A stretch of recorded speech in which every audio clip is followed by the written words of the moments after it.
Welcome to this week's edition of Wolves Weekly. I'm your host, Mark Colachico, the Director of Media Relations here at Western Oregon University. I'm joined today by head softball coach Lonny Sargent. Coach, how are we doing today? Doing great. Well, we're here today to talk a little bit about the 2015 season.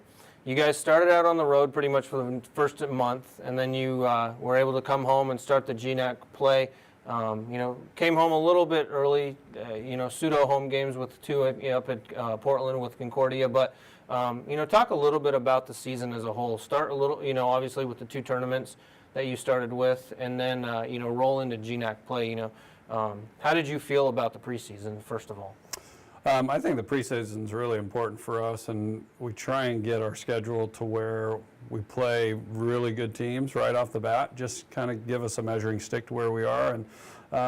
And sometimes that can backfire a little bit, and other times you come away feeling pretty good. So I think it really helps us in the end of the season if we can play those teams right up front. So we'll continue to try and do that each year, and it did prepare us because we played some of the top teams in the country, which was kind of fun for our kids. Yeah, and when you talk about the top teams in the country, that first tournament where you guys were down in the NFCA Division II leadoff, you played I think 6 games, and 4 of them they were ranked, including the number 1 team in the country, West Texas A&M, and then you rolled in to play a couple other ranked teams, St. Mary's, and a couple of those teams that are back right now in Oklahoma City at the Division II World Series. But and then talk a little bit about, you talked about playing those top ranked teams, getting prepared. How did that help you roll into the GNex schedule?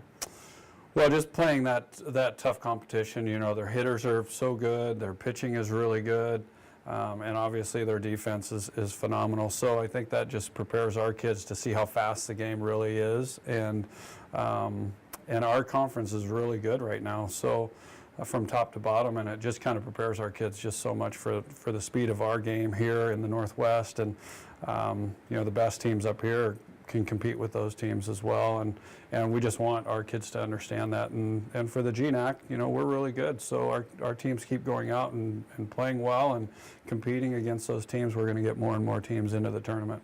And then you kind of go through the GNex schedule. You had an unfortunate rain out there at the last 2 games of the year on the road, but you were fortunate enough to lock up a spot in the GNex tournament a day earlier. So you knew that you were going in. You went in as the 4th seed.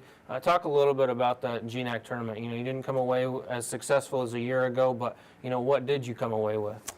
I think we came away with our kids being hungry for next year, and they were disappointed, obviously, not doing better for our 2 seniors, and I think that was probably the biggest disappointment for our players, is that they wanted to do well for Amanda and Jordan, and we didn't come away with those wins. But for us to get into the tournament was a big relief. I was a little concerned at a certain point, and our kids really battled, and we put it on them to work harder and just to get into the tournament. So they did really well at the end to make sure we got in.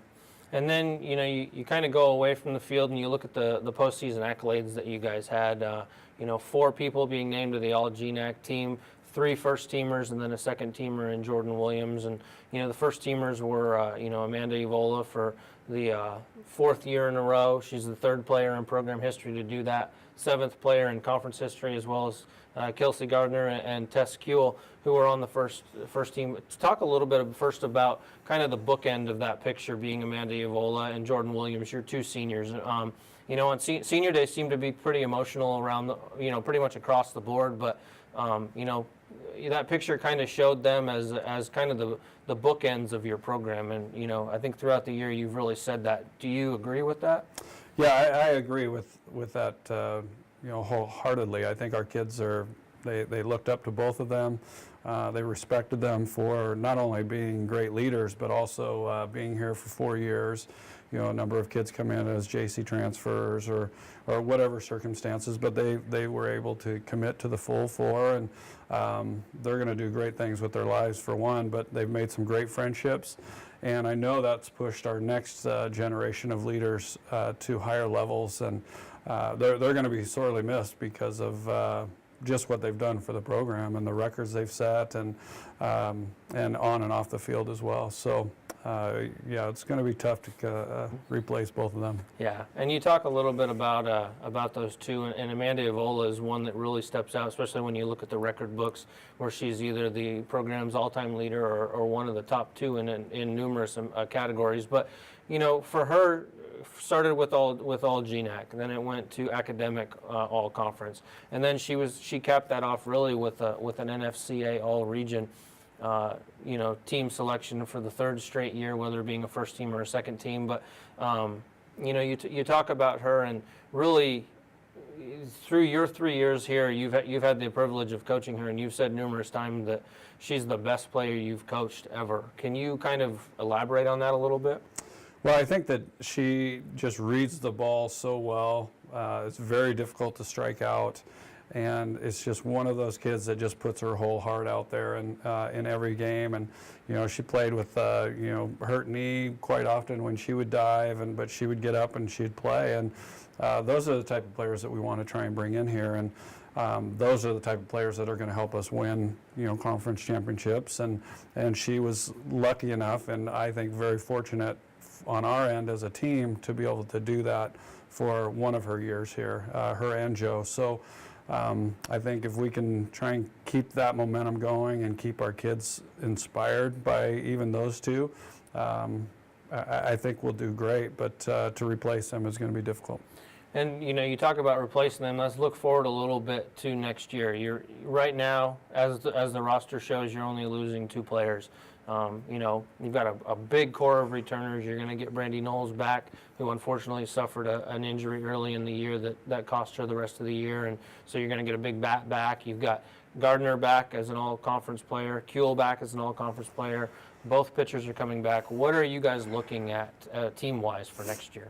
Well, I think having Brandy, that did hurt us this year. You know, she was on fire and doing really well. Our RBI leader, our highest average at the time, and so losing her was tough. But she's going to be back. She has her surgery today, so hopefully that goes well for her and for us in the long run. But as far as our group goes, we do have a great group coming back. And we're bringing in quite a few, actually. We're going to probably carry 24, 25 players this next year, and try and put a little bit of challenge on the returners and the newcomers as well, that you got to compete a little bit for your positions. And being 4th in the conference and not winning a game at the conference tournament that's something we don't want to do, and we're going to try and do everything we can to make sure that doesn't happen again. And then let's look, kind of as we wrap it up here, look at the teams in the GNex. St. Martin's was a regular season champion. They went on to compete at the regionals. Montana State Billings pretty much ran through the entire conference tournament to win that and earn the automatic bid. And you've got one team coming in with Concordia, who's actually this week competing at the NAIA World Series. Talk a little bit about A, the remaining teams in the conference, and B, what's the addition of Concordia going to bring to this conference? Well, I think adding Concordia is going to be great. They're going to add a lot more. Well, it's going to be a little bit more local for us, so hopefully we can get some good fans out for those games. But also the competitiveness.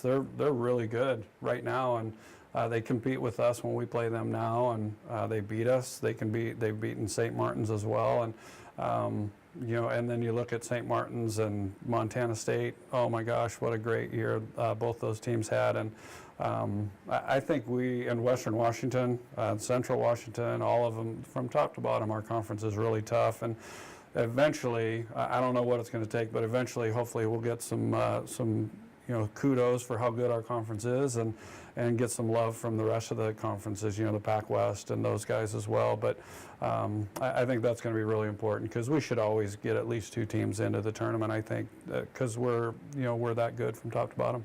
Well, Coach, we thank you for a great year, great last 2 years, one in winning the GNex championship and then your run this year. Fans, be sure to check out WooWolves.com for the latest on Western Oregon softball, and we'll see you again next year at the ballpark. But as always, go Wolves!